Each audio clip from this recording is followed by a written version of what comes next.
Ladies and gentlemen, welcome back to the channel. Welcome back to a brand new Mr. Ballin video. This video is titled, He Should Have Never Left the Cabin. And with the title like that, I'm now intrigued. Why shouldn't he have left the cabin, bruh? I don't know, bruh. I love Mr. Ballin so much. Like, these stories are wild. You know, I'll be showing my friends these videos and like, look at this story, man.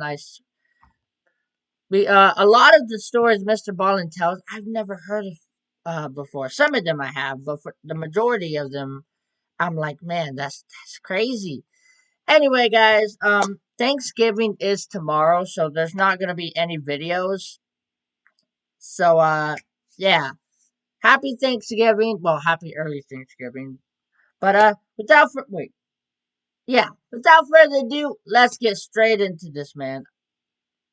Today's video is brought to you by SimpliSafe. In 2016, four friends rented a small rustic cabin near a forest in a little village in Russia. Their plan was to spend the night in this cabin, and then early the next morning, they would get up and they would hike this trail that would bring them to the summit of a nearby mountain. So on March 27th, the friends got in their car, they made their way to this little village, they found their cabin, they went inside, they hung out for a bit, and then by 2 a.m., they had gone to sleep. Little did they know, outside of their cabin in the forest, lurking in the darkness, something was wrong. Oh yeah, I already like when the story starts off talking about a cabin in the middle of the forest, you already know some crazy stuff's about to go down. Watching. I live in a trailer. I mean, I wouldn't say my trailer's in the forest, but there's like a whole bunch of nature around me, like trees and stuff, like big trees. But I'm not in the forest per se. I'm just surrounded by nature and stuff. Their cabin's front door, waiting for one of them to come outside. But before we get into today's story, if you're a fan of the strange, dark, and mysterious delivered in story format, then you've come to the right place because that's all we do, and we upload once a week. So, if that's of interest to you, the next time the like button hands you their phone and tells you to please take this once-in-a-lifetime photo of them, agree to do it, but leave your finger over their lens. Also, please subscribe to our channel and turn on all notifications so you don't miss any of our weekly uploads. Okay, let's get into today's story. Mr. Ballin!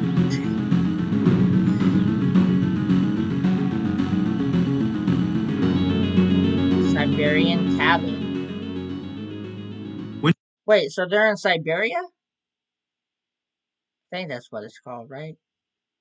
When most people picture Russia in their minds, they picture European Russia, which is literally the part of Russia on the western side that sits in Europe and is by far the most populated part of the country.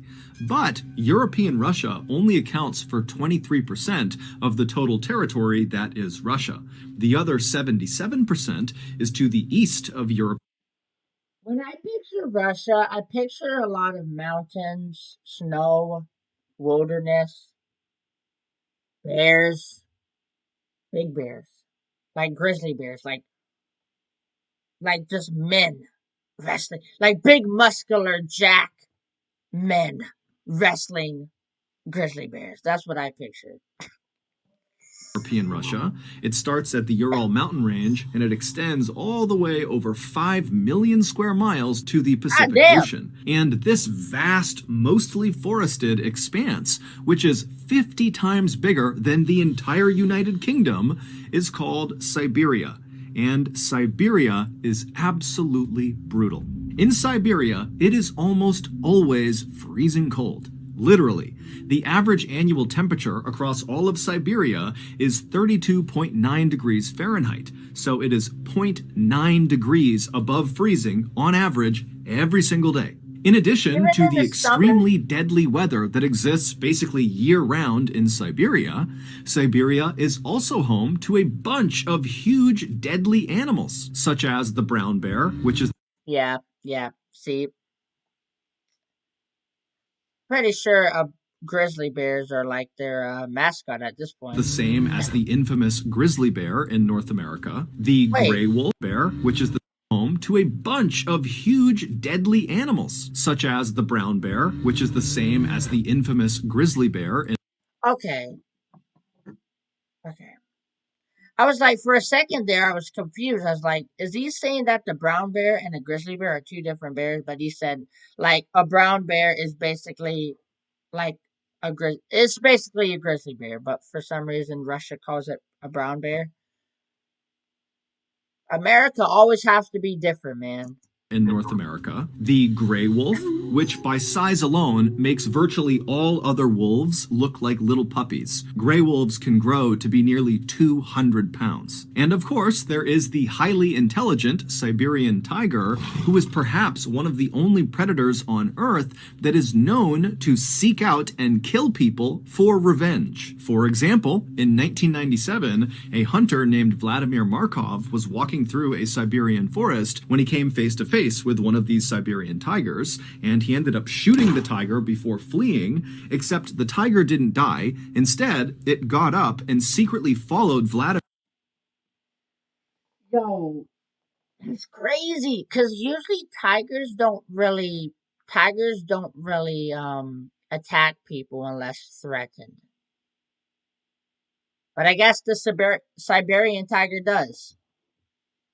Don't even care. All the way back to his cabin, and then this tiger camped out outside of the cabin until Vladimir came out again, and the tiger pounced, killed him, and ate him. And so, unsurprisingly, Siberia has an absolutely minuscule population relative to its massive size. However, there are some adventurous people out there who are drawn to Siberia for the same reasons that most other people avoid it. These adventurous people see Siberia as one of the last truly wild places on our planet, and they want to experience it for themselves. And one of these highly adventurous people was a young man named Colin Madsen. Colin, who came from a very successful American family, was a big outdoors enthusiast who at some point in his youth began researching Siberia because he fell in love with its rugged natural beauty. He quickly began researching not only Siberia, but Siberian culture and Russian culture, and also at some point he became fluent in the Russian language. Then, in 2013, when Colin was 22 years old, he left his home in Missouri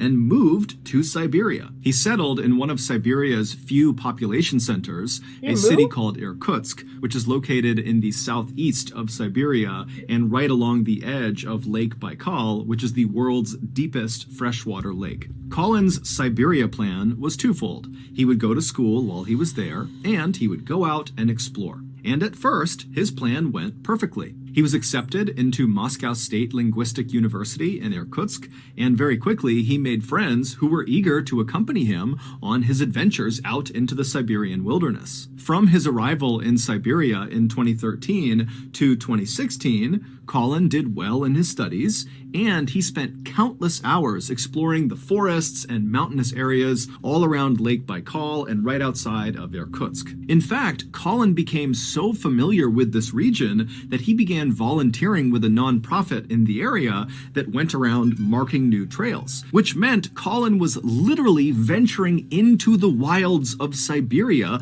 and just marking the trail as he went. So when Colin's family heard about what happened to him in 2016, they could not believe it. In March of 2016, Colin and 3 of his good hiking friends, one was American and 2 were Russian, decided they wanted to go on a hike together. They settled on hiking to the summit of Love Peak, which was a mountain located a few hours away from Irkutsk in a small village called Arshan. This hike was nothing compared to the gnarly Siberian wilderness hikes all 4 of these guys had been on before. The trail that led up to Love Peak, it was fairly steep, but it was incredibly well marked, and all 4 of these guys had hiked it several times before. However, because Colin and his friends were so experienced at hiking in Siberia, they knew that even the easiest hikes needed to be respected, because Siberia was still Siberia. There were dangers that lurked everywhere. And so the men called ahead to the village of Arshan, and they rented one of these small rustic cabins that's in the village that sits right at the base of Love Peak, and it's kind of tucked away in this forest. And so this cabin would serve as their sort of base camp and would allow them to arrive in Arshan, get their gear together,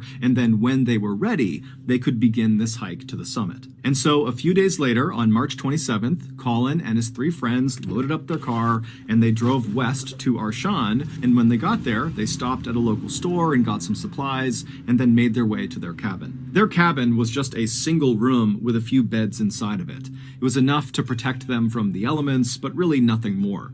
As for a toilet, the cabin didn't have one, but there was an outhouse outside that they could use. So after the friends moved into the cabin and claimed their beds and put their things down, they all sat down and began prepping their gear and eating some food and chatting. And then finally, at 2 a.m., they decided they needed to go to sleep because their plan was to get on the path up to Love Peak by 7 a.m., which meant they needed to get up at 5 a.m. to make their final preparations. So at 2 a.m., the lights in the cabin turned off and the friends all fell asleep.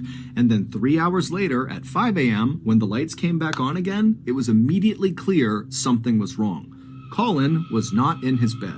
His friends assumed, when they looked over at his bed and saw his personal belongings were all still there, that Colin must have gotten up and headed outside, maybe to use the outhouse or go for a quick walk, and they just hadn't heard him leaving. And so the 3 friends initially just kind of shrugged off Colin's absence and said, he'll be back any minute, most likely, and if for some reason he's not back soon, he'll certainly be back by 7 a.m., because that was the agreed upon time they would leave for this hike. But as the minutes ticked closer and closer to 7 a.m., and Colin still had not shown up or tried to call them or do anything, the friends started to worry. It just didn't make any sense that Colin would just get up and leave without telling them where he was going. Finally, at 7 a.m., when Colin still had not shown up, and the friends' cursory search of the outside area near the cabin had yielded no results, they decided they had to tell someone. And so they wrote a note addressed to Colin, and they put it on the front of their cabin door. And this note basically just told Colin, if you come back here and you see this note, know that we're looking for you. So stay put or tell someone you're here. And so after putting up this note, the friends left the cabin and they headed to the nearest police station where they reported Colin missing. The police would eventually launch this huge search in and around Arshan, both in the forested area right around the village and then also up into the mountains near Love Peak. But despite this huge effort, no one could find Colin, at least not at first. He was eaten. A couple of months ago, I was laying in bed when I heard this strange tapping sound coming from my downstairs. Now, as I'm laying there, I'm trying to run through the different scenarios of what this sound could be when this tapping sound gets louder and louder, and then all of a sudden, I hear the sound of glass breaking in my first floor. And so I immediately leap out of bed, I run down the hall, I go downstairs, and I'm looking across my living room, and there, coming through my now broken window, was everyone's worst nightmare. I can't even say it. Everyone's worst nightmare. I literally can't even say it. It's so stupid. Was everyone's worst nightmare. Come on. A great white shark wearing a special breathing apparatus who was carrying a crowbar looking to rob my home. Carrying a crowbar coming into my home to try to rob me. Now, luckily, I had prepared for this moment, and I had a Civil War era cannon installed in my first floor, aimed at that window just in case this happened. And so within seconds, I was firing that. Bro, I'm gonna be honest with you. Like, Mr. Ballin has to be Mr. Ballin's ads and stuff, or sponsors, has to be the most creative, crazy, unexpected advertisements I've ever seen in my entire life.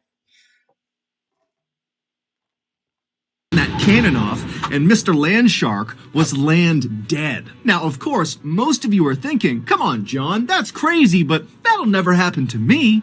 And you'd be wrong, because studies have shown 100% of all people in the world will at some point come face to face with a predatory land shark who is attempting to rob your home. And so if that hasn't happened to you yet, it's time to prepare. And that means 2 things. 1, installing Civil War era cannons on your first floor aimed at the various windows. And 2, signing up for SimpliSafe. SimpliSafe is an incredibly effective and easy to use home security system. Once it's installed, SimpliSafe agents will monitor your home 24/7, and they will immediately dispatch police, firefighters, or EMTs in an emergency, like when the inevitable Landshark attempted burglary on your home occurs. SimpliSafe is also super cheap. It's less than $1 a day. Also with SimpliSafe, there are no long-term contracts. So, like they always say, there are 3 certainties in life: death, taxes, and an attempted burglary on your home by a land shark. You can't do anything about the first 2, but you can definitely stop the third one from happening if you sign up for SimpliSafe and install Civil War-era cannons in your home. Save up to 40% on your SimpliSafe security system during SimpliSafe's biggest sale of the year. Visit simplisafe.com/MrBallin to customize yours. There's no safe like SimpliSafe. Okay, back to the story.